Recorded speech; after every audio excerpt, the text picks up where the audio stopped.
All right, we'll go and get started.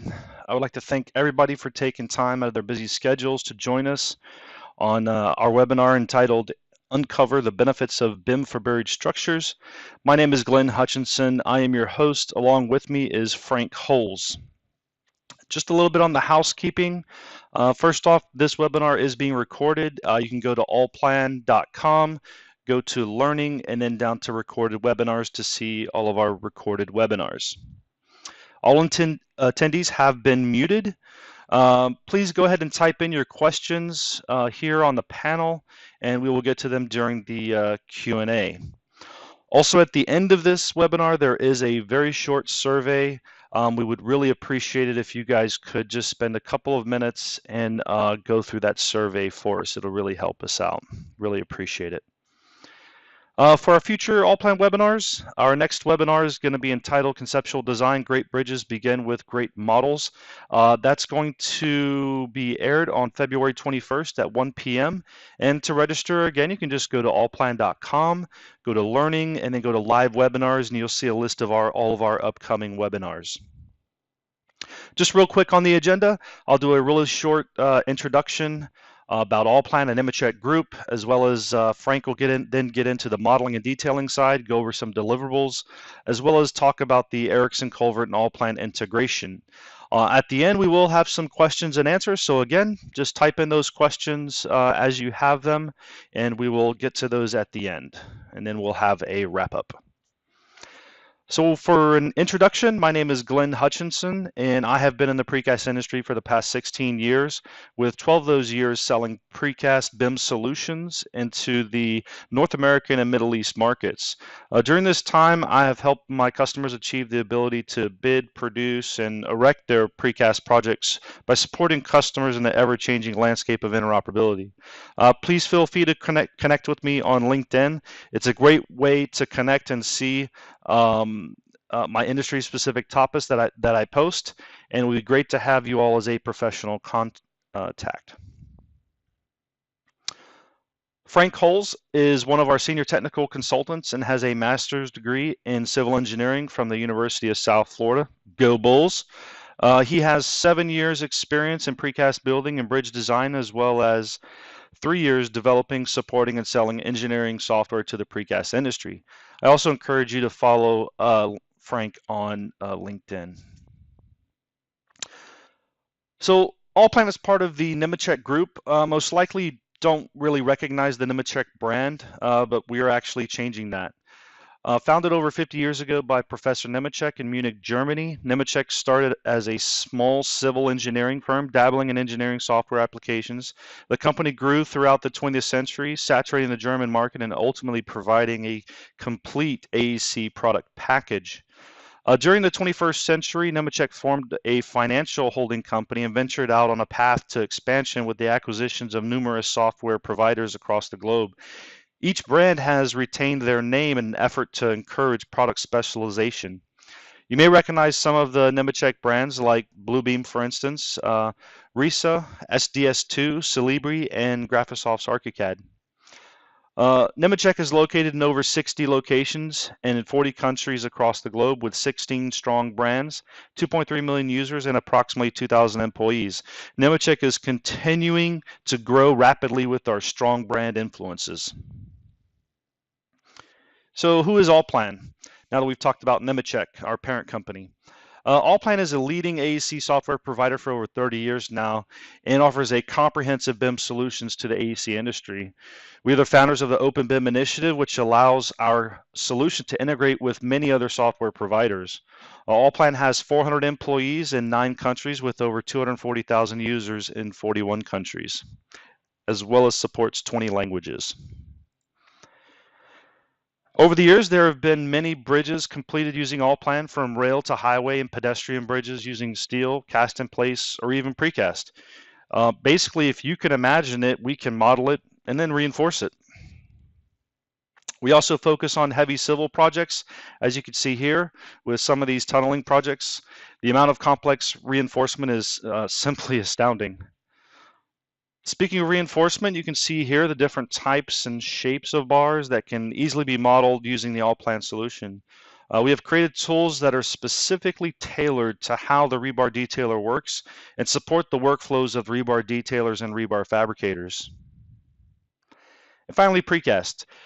It is easily achievable to model any type of precast project. Doesn't matter the size or complexity of the project. Know that you can easily model and submit the required drawings. Even if your projects don't have any BIM requirements, you are still able to achieve internal BIM benefits. Just a little bit on the technical side, ALLPLAN is a focused BIM tool that allows you to work in 2D and 3D simultaneously, which Frank will then show you a little bit later on. ALLPLAN is a fully functional CAD platform that allows you to create efficient and quality drawings and quantity takeoffs.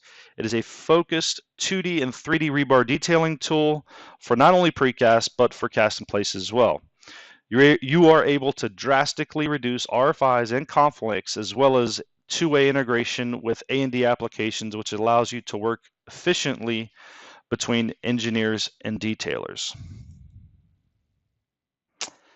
Next, I will hand it off to Frank, who will go into the demonstration portion. And again, I encourage you all to go ahead and answer or ask your questions in the dialogue there. And I'll go ahead and hand it over to Frank. Thank you, Frank. Thank you, Glenn, for that introduction. I'll begin the technical portion of our webinar. This is going to be a little bit different than our other webinars in that we're going to be doing a full product demonstration, start to finish, of a manhole example. You can see here I have it on screen, a rotating image of it on the left with all the inserts and reinforcement. On the right, I just have the basic extents of the concrete with the outline showing what the pieces end up being resolved into. Notice that I got some openings on the sides here. I have an opening on the top for the hatch. I have a lip or a joint that goes around here between the wall section and the base section. And additionally, down here at the bottom, I have a little bit of a reveal that we'll be adding onto it as well. So we're going to do this whole structure today, or most of it at least, show you everything from modeling to reinforcing, placing the inserts, doing section cuts, views, labeling it, dimensioning it, and finally what it looks like to put those on a drawing itself. So before we begin, just the interface, you notice at the top we have a ribbon. These are where most of our actions are completed using the buttons. Additionally, you can modify this, change the order, the appearance of the buttons. You can even assign these to hotkeys. A lot of times you'll notice that I'm not going up there, I'm just hitting my hotkey and executing the command. On the left we have our palettes, the property palettes, just a heads-up display information about whatever object we have selected. Next we have our wizards. This is kind of like a drawing off to the side, very powerful tool. You can customize these, craft these. We have a lot out of the box, but it's, like I said, just a drawing off to the side so you can quickly grab and use things that you use all the time. Next is our object browser. You'll see me use this quite a bit. It's a great way to drill down into the hierarchy of the model, get to the exact objects you need, turn them invisible, visible, select, deselect, whatever you have to do with them. And then finally, the other one we'll be using today is the library. This is just a repository for all of your block type structures, just a repository for all of your block type structures, all of your simple 3D objects. We call them smart symbols.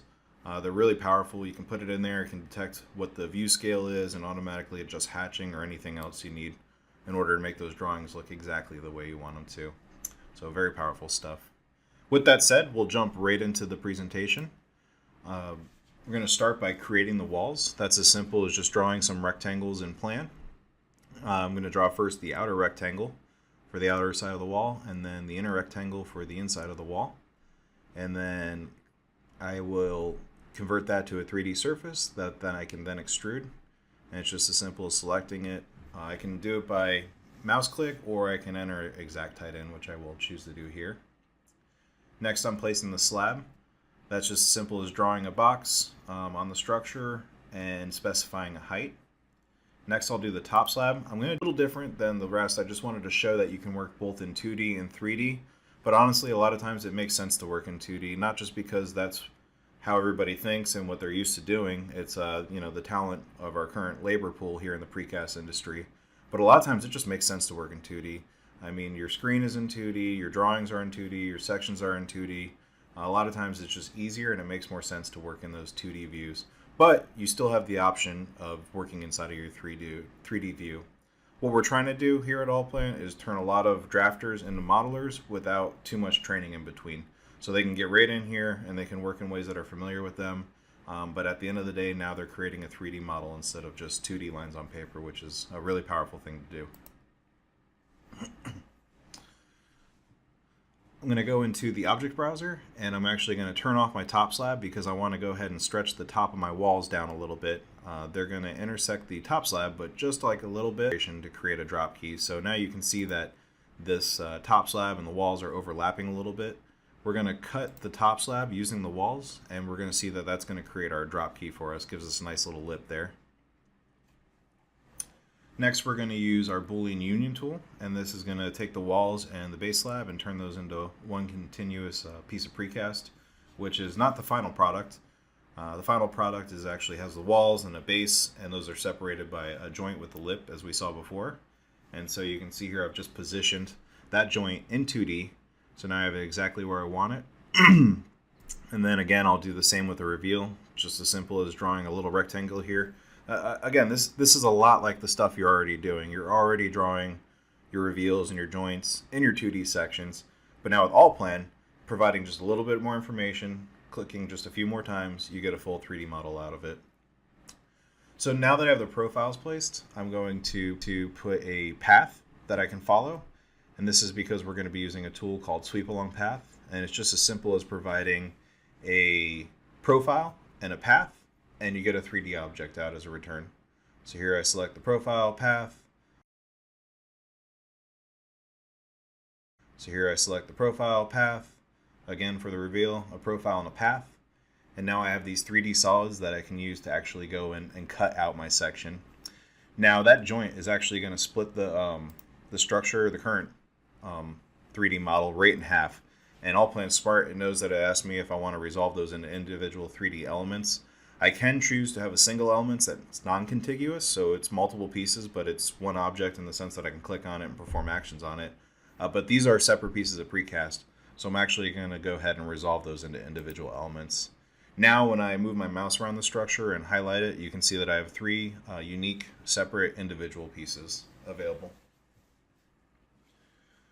Only got a little bit more modeling to do. We're going to go ahead and place those blockouts on the side. For that, we're going to use our extrude tool again. This one's extremely powerful. I'm going to use it in a different mode of operation here. See, I'm just snaking around. I'm looking at different objects, different faces. I'm in 3D. I can do that and draw a shape on the face. In this case, it's going to be our rectangle. And then when I go to actually perform the extrusion, this is going to feel a lot like a push-pull routine in some other 3D modeling programs, sculptor type programs. One that comes to mind is SketchUp. And so when I'm bringing that shape off the face, out of the face, it's going to perform an addition. So I'm going to have a blob essentially attached to my object. If I move it around and actually take it inside based on the settings I have, it's going to go and perform a cut or a Boolean subtraction. And so you'll notice that's indicated by going either green or red. And so once I've done that, I have my blockouts, and we're about done modeling at this point. We're ready to go ahead and start placing some inserts inside of the structure. So I'm just going to do a little housekeeping here again, move these objects around in the object browser, keeps them all kind of organized. You can see that now I have my top and mid section and bottom section labeled, and I can go ahead and browser. As I place this first dog bone, I want you to notice that I'm moving this around in the 3D, so I'm able to adjust its Z and Y plane here. But I'm going to choose an option, one of our fixity options. This is very powerful. I can fix it in the Z. Then I can go over to plan and then finally position it in the XY. So I got one right in the corner where I need it, and then I'm just going to do a simple polar array, and now I'll have the 4 dog bones that I need inside of my top slab. And then we'll move on to the midsection. This midsection is using a rapid lifter. Again, I'm going to fix it in the Z, but something that's interesting here is now I'm going to also fix it in the Y so that it's centered inside of the wall. And then you'll notice as I move it around, it's locked inside. It's fixed to the top of the wall. It's moving around in the midsection of the wall, and then I'm able to go and place that exactly where I want that to from the edge. I'm going to have 2 in each wall and place that exactly where I want that to from the edge. I'm going to have 2 in each wall, so then mirror again to take those to the other wall. And I've completed the lifting inserts for the middle section. The base section's got quite a bit more going on with it. We have 3 different kinds of inserts. We're going to have a dog bone that's upside down for stripping, as you can see here. I could easily just take my dog bone and rotate it, but since I'm going to be using upside down dog bones in this webinar, I decided to go ahead and actually put that into my wizard. These ones are not evenly spaced, polarly symmetric, I should say. So again, I'm going to use the mirror command to get those exactly where I want, and then I'm going to come in and use dog bones in the normal position for my setting steel. So again, just position it in the corner.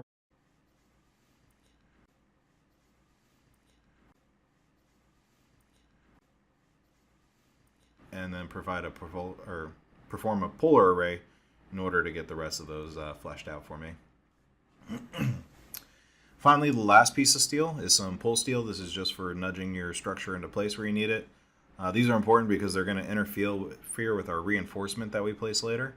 And we'll see how we can go ahead and get our reinforcement to sit around that in exactly the way that we wanted to, or at least the precaster in this case wanted to. Alright, so we'll take a look around our structure. You can see it's only been a few minutes here, but we've already got the extents of our concrete completed. We have our inserts in the places where we want them, and that's quite a bit for just a few minutes worth of work here. Next up, we're going to do the reinforcement. I'm going to isolate my top slab here and create some views and sections. This is important for the way that ALLPLAN works. Reinforcement has to be placed inside of views and sections, which makes sense because at the end of the day, if it doesn't show up in a viewer section, it's not getting put. The way we handle is we got a workflow set up where every time you shape a bar or place a bar, it's going to ask you to label it or dimension it. So really those should be ending up on views anyways that you're eventually going to put on the drawing. So it's real nice because you don't have to worry about missing anything. You can just get in there and keep working, and every time you place it, you're going to have a label for it. You don't have to go back and try and find everything that you put down and make sure you have a label for it. So first reinforcement tool I'm going to use here is the area reinforcement. This is great for slabs and walls and anywhere where you have mat reinforcement, bars in one direction and then bars in another direction that are perpendicular to the first.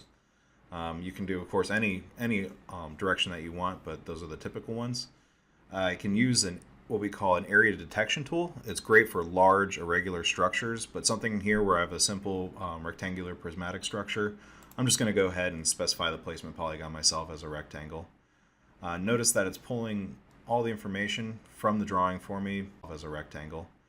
Notice that it's pulling all the information from the drawing for me, where it's located in space, how tall it is. Here I'm going to specify spacing and sizes.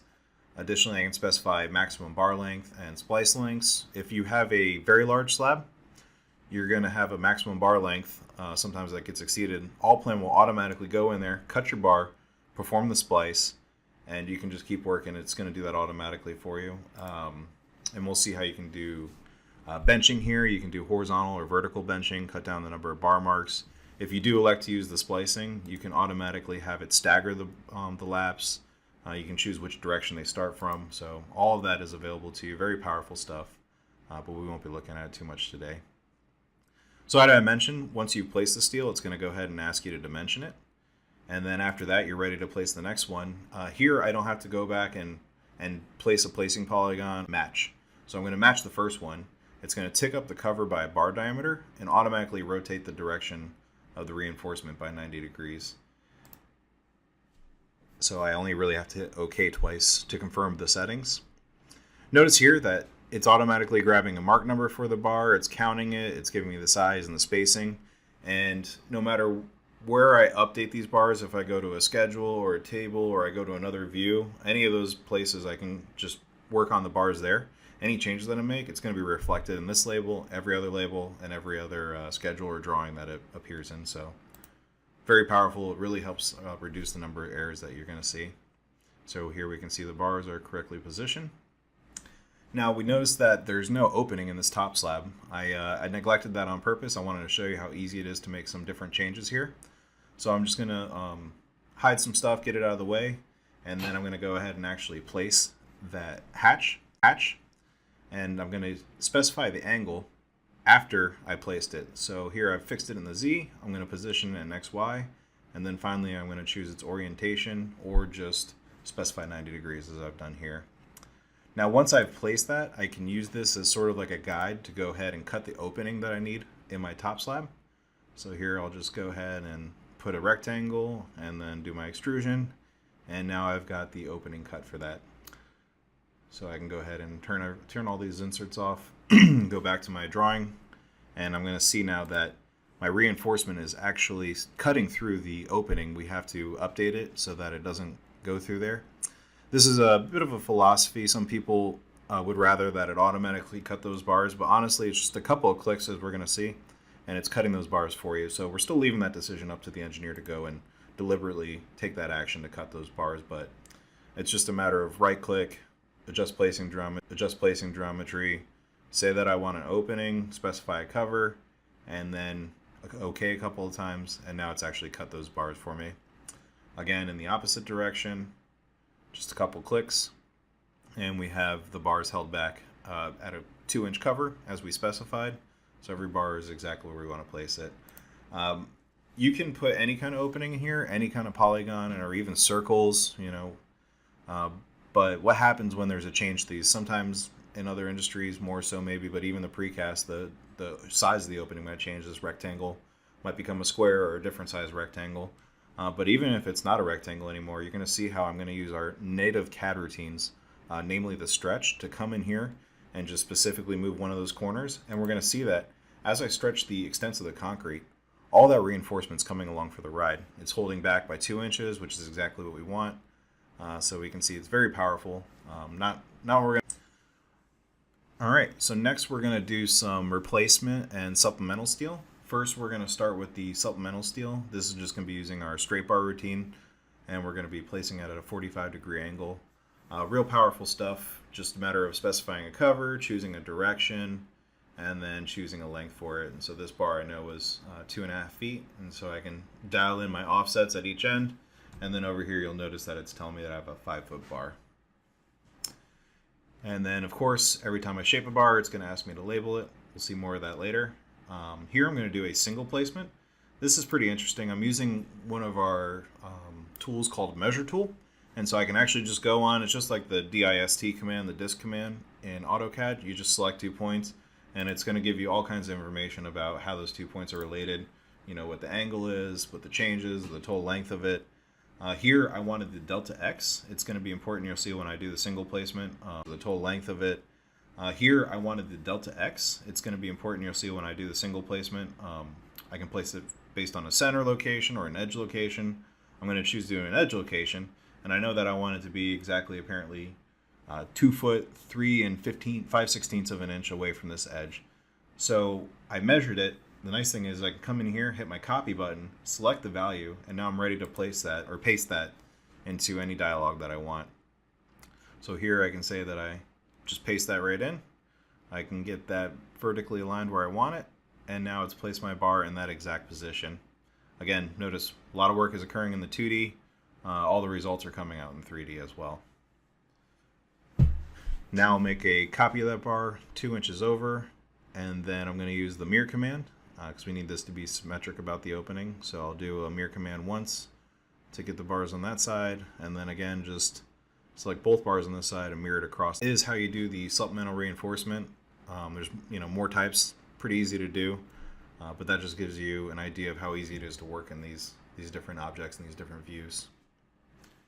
Next we're going to do some replacement steel, and this is even easier. It's just a matter of selecting some bars using the copy routine. It's the same copy routine everywhere, whether you're copying a line or a bar. It's just a matter of going in, selecting those bars, and copying them over. And so now you can see that we have that. With that, I think we've completed the inserts and the reinforcement in the top slab. There was, of course, a top of slab reinforcement in that mat, but we're just going to skip it for now. Jump right into our base. Again, creating some more sections and views that we can work in. This time we're going to be, again, using the span reinforcement or the area reinforcement, but we're going to be using it in a little different way. We're going to have returns on the end, and that's actually going to allow the reinforcement to go up into the walls in this structure. So again, simple rectangular structure. I'm just going to go ahead and put a rectangular or a square placement polygon. Now notice here that it's grabbed the height of the structure. It knows that it's a 3 foot 7 7/8 inch tall structure, but it doesn't know what kind of irregular shape this is forming up. So obviously when we're doing area reinforcement, we're just going to want it in this bottom slab here. Now I can go in and enter 8 inches if I'd like, or another thing that I can do that I can go in and enter 8 inches if I'd like, or another thing that I can do that I think is really cool about ALLPLAN is I select that text field, and now for something like a length, I just simply go and I select 2 points, and it's going to read that for me. Likewise, the depth of this, if it wasn't correct, it is correct, but if it wasn't, I could simply go in here, click the text box, and then click on the screen where I want my depth to occur, and it'll automatically place that for me. All right, just the spacing, and now we're going to get to see the hooks. So here it's just a matter of selecting hooks, entering the return, and hitting OK. And it's going to go ahead and place that for me. I'm going to skip all the dimensioning for now since we kind of seen how that works. And then again, flip it to the other direction. Now, when I want to place it in the top of slab, I just simply enter a top cover, and it's going to know that those are top bars. And those are very different from bottom bars. One, because of the hook. You notice that it's automatically changed the hook to be a downward hook. In this case, we don't have any hooks, so we'll just go ahead and change that back to a straight bar. Hit OK. Again, using our match routine to get the bars in the other direction. It's going to position those correct for us. And now we've got quite a bit of steel. It's getting a little congested in here. I think it's time we probably run a collision check. I'm just going to check all the steel against all the steel. I could also check, concrete against concrete, make sure everything's fitting correctly. The collision check's not just for reinforcement, it's really for any 3D solid that you have inside of your model. So here we can see that there's 20 collisions. Just looking at this right now, I really can't tell where I might potentially have a collision or not. It's really hard to tell 3D and 2D where the collisions might be. But with this collision check, it's going to find those right now for us. And it's going to put little red boxes in the 2D and then little red cubes in the 3D indicating where the overlaps are occurring. This is another thing that computers do better than humans, and we should let the computers do it. It's really hard for a human to go in there and check every drawing and make sure every bar is where it needs to be and it's not overlapping with any other bars in a way that it shouldn't be. But computers can quickly and easily perform millions of calculations, faces or vertices are interacting in any kind of way. And so we can see that it's done that here for us. And so now even if I go in, I look at this red cube and remove it, I can see, once I'm zoomed in that we have a conflict there, but otherwise that would be almost impossible to actually detect with the human eye. All right, we're going to move to the walls now. I'm going to be using the same sections I already created. Ideally, you would be creating a separate section here. You can use filters too to turn bars on and off in a view. You can go and actually select individual bars to display or not display in a view. For here, I've elected to simply just move or stretch the view cube. The view cube is, or a section object as we call it in ALLPLAN. Everything that's inside of the cube is going to appear inside of your views and your sections. So in this case, I don't want to see any of my slab reinforcement or any details about my slab, so I'm just going to stretch this guy up. And then when I look at my section, I'm going to notice that now it's only showing my walls and the reinforcement inside of my walls. All right, the next bar we're going to place is a straight bar, the more typical way to place it. You can see here you just specify a cover, and then when I snake around the object or snake around the view, it's just essentially trying to find faces that it can take this bar off of. One of the really interesting things about the way ALLPLAN works is it's a 3D to 2D to back to 3D kind of workflow. So when you're cutting these sections of your 3D objects, it's actually a 2D representation. It knows that each of those things are flat individual lines. And then when I use my bar shape, it's just working on that 2D. So it really is a great way. Once you get your representation right, it's really easy to go and put your bars based on that representation. And so here I got my bar placed. It's going to ask me to label it. Now it's going to ask me to place it. But in this case, I'm using our automated placement routine. It asked me to place it. But in this case, I'm using our automated placement routines. These are great, very powerful, work in a lot of situations. Not all situations, but in this particular one it did. And so it's automatically found the top of the structure, the bottom of the structure. It's using the cover and the spacing requirements that I've entered. You can do edge offsets, how far it is from each of the edges, how you do take-up dimensions. A lot of tools right there in the automated placement routine. But next, I'm going to show you a more manual placement. This is for our U-bars that are in the walls for a wrapper steel. Notice here that I'm just working around the object. I'm not really concerned with what the leg lengths are. I could if I had some position that I wanted to lock them into, but for this particular one, I'm actually able to dial in the 2 foot 8 inch segment that I want for each of those edges. Again, following our workflow, I've shaped it. Now I'm going to label it. Now I'm going to go ahead and place it.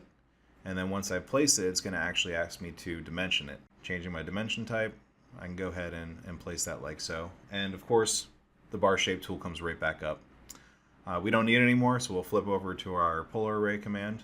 Again, using our familiar CAD routines on all of our 3D objects. Again, feels so much like you're working in 2D, but in reality, you're working in 3D. So now you can see here that I've gotten all my wrapper steel exactly where I need it without too much effort at all. The next thing we're going to do is we're going to go ahead and avoid some conflicts that I'm aware of. So we have this pull steel in the bottom slab, and then our top of slab reinforcement is actually kind of woven in there in a way that maybe isn't easy to construct. So what we're going to do is we're just going to hold those back a little bit, and we're going to see how easy that is.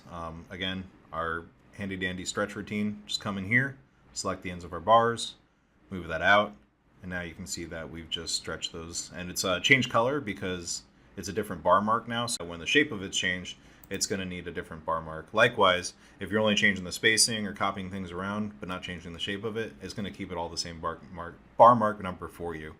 You also have the option to go and rearrange bar marks, so you can say, I want this bar to be a different bar mark. Even though it looks exactly like another one, you can have it be a different one. And then conversely, if you have two bar marks that are very, very similar, it will automatically bring those together and make it a single bar mark for you. So now we've pretty much populated this thing with everything that we're going to put in the model, with holding a couple reinforcement sticks inside the walls there. Now we're ready to run some reports on it. The first report is going to just be your typical schedule. And so you can see here, this is one of the out-of-box schedules. You can go in here and customize this as much as you want. It's just showing a mark, a shape, number of pieces, a bar, and a length. But again, you can go in here and make this whatever you want. You can have it count your weights, everything else. The next thing we're going to look at is schema. This is pretty powerful. I see a lot of precasters, they have a detail sheet where it just shows nothing other than all the bar marks and their shapes and everything. So this is quick and easy in ALLPLAN. You just select the bar and automatically produce that for you. You can have it folded, unfolded. You can have it dimension bar diameters, leg lengths, hook lengths. Automatically label the actual bar itself, give you the total length of it. But it's more than just a pretty picture, actually. You can come in here and start manipulating it. I can use my stretch commands. Here I'm using a hook tool. So I'm going to place a little 5-inch hook on here. And notice that it's updated in every view, every section. My schedule's been updated. Every report that I'm going to generate is going to be updated. It's all real-time, automatically updated. Very, very powerful stuff. Few reports here. The first one is going to be on the objects themselves. Before I do that, I'm going to actually attach some attributes to them. So I'm using my transfer attributes tool, and I'm selecting the object in my wizard, which I just have a simple block here with some properties attached to it. You can see it's normally concrete, has 150 pounds per cubic foot density, concrete strength. It's just showing me this, let me confirm it. I can change it if I want. I'm going to leave it the same for now. And then I'll go over and actually select my elements, apply those properties to them, and now I'm ready to run some reports on them. So the first one I'm going to do on the precast elements. This is pretty powerful. You can see it's giving you nice little isometric displays of each of your objects. It's giving it a volume. Because I entered a density, I'm getting a weight. I didn't specify any mark numbers, but if I wanted to, I could do that as well. All kinds of grouping tools, so you can have them grouped by, different sections. If you're working on bridges, perhaps you can say that the, different sections. If you're working on bridges, perhaps you can say that these beams belong to this span or this deck belongs to that bridge in particular, and great organization tools. Also, the reports, this is another spot where you can fully customize it. We built this inside of Microsoft Report Editor, so it comes with all the features associated with that. We have some architects, a lot of architects as customers, and they're very particular about the way they want to see their reports. So we give you full customization. You can pretty much make it whatever you want to look like, and then get it exacting. Of course, you can always just put your logo in here and it'll slap it on the top and you're good to go. You don't have to do any customization if you don't want to. We have a lot of reports right out of the box. The next report we're going to run is on all the objects. So this is actually going to catalog every insert that we have inside of the structure. So no more taking the tip of your pen, dropping it on each of the inserts and hoping that you didn't miss any. ALLPLAN late, and it does what the computer does best. It's going to go and make sure it finds every single one of those. You can output these reports in a number of different ways. You can output them to Excel, to Adobe, but you can also put them right back inside of ALLPLAN, as we'll see here, and then you can put those on your drawings if you want. So if you have a report and it looks good, it's better than whatever schedule you're generating, you can have that go right into your layout. That said, we're going to go take a look at the layout editor. This is where you actually produce the drawings. Very familiar to your paper space that you have in AutoCAD. This is definitely has more intelligence built into it. The attributes that you see inside of your title block, those are all pulled from the project attributes, so there's no more typing this in on every single drawing. Additionally, with the revisions, it's automatically going to populate this table as you enter into those fields. So just really powerful. It saves you a lot of time and errors by using it this way. So with that, if you do it smartly, you can go in here and just plop them down one by one right after the other, which I'm doing here. And so you can see it's just a matter of dropping those things down. And this is actually another philosophical kind of discussion, is what humans do better is they understand what white space is, they understand information density, they understand aesthetics. So when they go and they craft these sheets and these views, they know how much information they can put on there. A computer has no sense of what aesthetics are. So this is really where the humans shine, and where we still let you do your work. All right, I'm going to make a call out of one of my sections. This is real simple. I can draw any polygonal shape I want, and then I can use my area detection tool to go and cut everything else out around it, kind of crop it sort of. Now I'll place a label on here and then a leader text. And the nice thing about this is all just line work. It's just like the line work you're doing in AutoCAD. You're able to do right here inside of ALLPLAN. So you can get these drawings exactly you're doing in AutoCAD. You're able to do right here inside of ALLPLAN. So you can get these drawings exactly how you want. You can see that's a separate object. Of course, I can move it all together, or I can combine those up to make a single object and copy it on multiple drawings if I want. Of course, there's always revisions. So here I'm going to just drop a simple revision cloud on it. You can see how easy it is. Same kind of workflow that you already have. But when you do have revisions, that's when you're going to find yourself in the layout manager we're about to look at right now. And so this is this is very powerful. You can create all kinds of templates for this. So you can have empty drawing files with names already there, and then until you place something, it's not going to show up in the drawing manager. Once you place it though, it shows up in the drawing manager and you're ready to work with it. You can see as I scroll around on the left, it's giving me a nice little preview of each of my drawings. I can see on the drawings who created it, who checked it, when it was released, how many revisions it's had. Here in this particular instance, I'm going to go ahead and add a second revision to this drawing. It's just a matter of filling out the form here at the bottom. And now notice when I hit OK, it's actually going to add a line item to my revision table and then tick this revision number up by 1, which I think is very interesting. So that kind of completes our look at ALLPLAN internally. Now I want to show something that I think is really impressive, is our ability to output 3D PDFs. So that's just one of the things we output. ALLPLAN actually imports and exports 70 different file types. So whatever files you're working with already or need to work with in the future, we pretty much have you covered. DXFs, DWGs, DGNs, you name it. If you're working with it and you're in construction, you can almost certainly get it into and out of ALLPLAN. But back to the 3D PDFs. Notice that I'm just using Adobe Acrobat. You can use any free PDF viewer. Of course, I just want to show you that it works in even the most basic of free programs that you can get. This is Pro, but it's available in the free version as well. This is a true 3D PDF. Notice that you're able to rotate it around. And even, in fact, all the textures are coming through. So the knurling on that manhole opening is still showing up. Your customer, in fact, can actually go ahead and create section views. So these section views were created inside of Adobe, not inside of ALLPLAN. So that's powerful because you can send a 3D PDF over to your customer, or maybe your customer's customer. They can look around, they can zoom in on a portion, create a view, and then actually go ahead and mark it up real easily inside of Acrobat. So that completes our look of ALLPLAN right now, at least the demo portion of it. I'm going to take a look at just one more thing, and that's our connection to the Ericsson software. This is something that we've established, a proof of concept. A few weeks ago, we were at the pipe show. We showed this off. It got a lot of excitement, and I just want to show it off right now here as well. So you're going to be working in Ericsson Culvert, formerly ET Culvert, as you always have. The difference now, though, is you're saving a connection file. Instead of ETC, it's a ALLPLAN Ericsson file. And then inside of ALLPLAN, we already have a box culvert object that some of you might have seen before. It's a parametric object. You just fill out the parameters. It's going to model and reinforce it for you. And then all it's left for you to do is go and cut views, cut sections, add labels, add dimensions.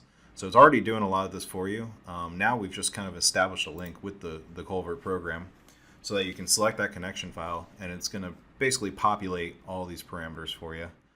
And the nice thing about this is it remembers the file on disk, and so any changes that you make inside of Ericsson Culvert, you just save it, you hit request an update inside of ALLPLAN, and it updates accordingly.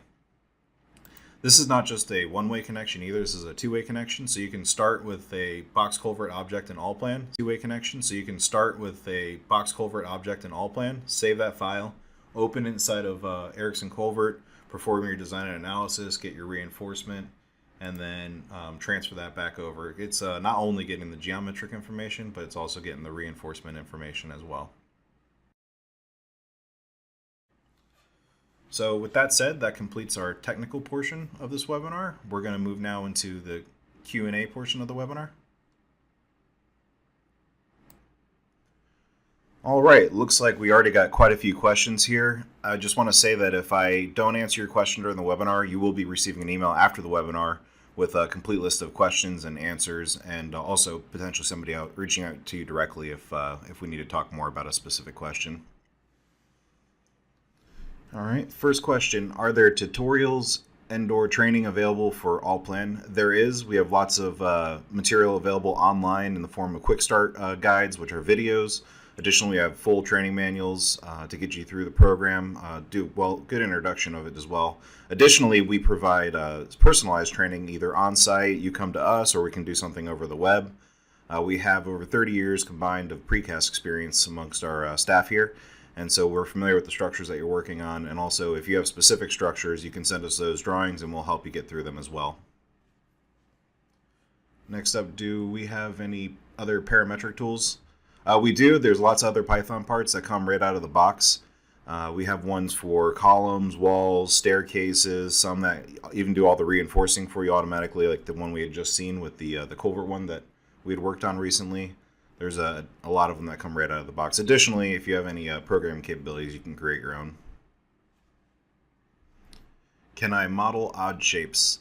I'm not sure what you mean by the question. You can model any kind of shape that you want. You have freeform modeling tools. We also have some really powerful ones where you can do lofts and other kinds of commands to take irregular shapes or sections and have them change along. It doesn't need to be simple and prismatic. Does ALLPLAN replace CAD? Yes, it can replace AutoCAD. As I mentioned, it's a full-featured CAD program. It started 35 years as a CAD program. So we have just about everything you want to do, not just about everything you want to do, and more that you actually have available to you in AutoCAD. So it is available to replace your current CAD program. Does ALLPLAN communicate with AutoCAD? Yes, it does. We import and export over 70 different file types, including DWGs, DXFs, DGNs. So anything that you're saving with AutoCAD, you can open up in ALLPLAN, no problem. What if I didn't want lip of the joint at the blockout? So if you don't want a lip of the joint at the blockout, that's pretty easy. You just go ahead and do that Boolean operation. You cut the block out before you make the cut for the joint. Additionally, after the fact, you can apply the same kind of Boolean cut to the bottom portion of the base if you want. It would be a two-step process, but if you did it in the right order, it could be a one-step process for you. Can you customize ACI hook lengths? Yes, you can. You can override everything, not just on the fly, but set your own parameters in there so that when it does calculate a hook length, it'll be exactly what you want for your plant. Can we use our current library of lifters? Yes, you can. If they're in 2D, you can bring those right over and store them as symbols, just like you store them as blocks inside of AutoCAD. You can convert them to 3D pretty easily. I think, as I mentioned, all the inserts that I had shown, I created those in just a few minutes. They really don't take any time at all. And I was working out of the catalog manuals from Meadowbrook and Dayton to get those shapes there. And so if you have a 2D line work already available, you can easily extract that into 3D much more simply. Are we able to do floating licenses or network licenses? Yes, we do floating licenses. We also do standalone licenses. You can do subscriptions. You can do perpetual. So really, however you want to purchase and use the program, it's most likely that we support that. Are mesh sheets supported? Yes, they are. I only did show rebar in the program today, but we do have a full support for mesh. Not just for little structures like precast, the ones that we saw today, but if you're doing a much larger structure, we'll automatically cut those up into individual sheets and let you use the leftover of the sheets to place it for extra steel if you want. So it's very capable when it comes to mesh. Can we model 3D rebar in multiple planes? Yes, you can do that. So multi-planar rebar is available. You can draw it in 3D just as easy as anything else in 3D. You're able to draw the reinforcement in 3D as well. Does ALLPLAN support metric? Yes, it does. Can you override bend diameters and hook/splice length on the fly? Yes, you can.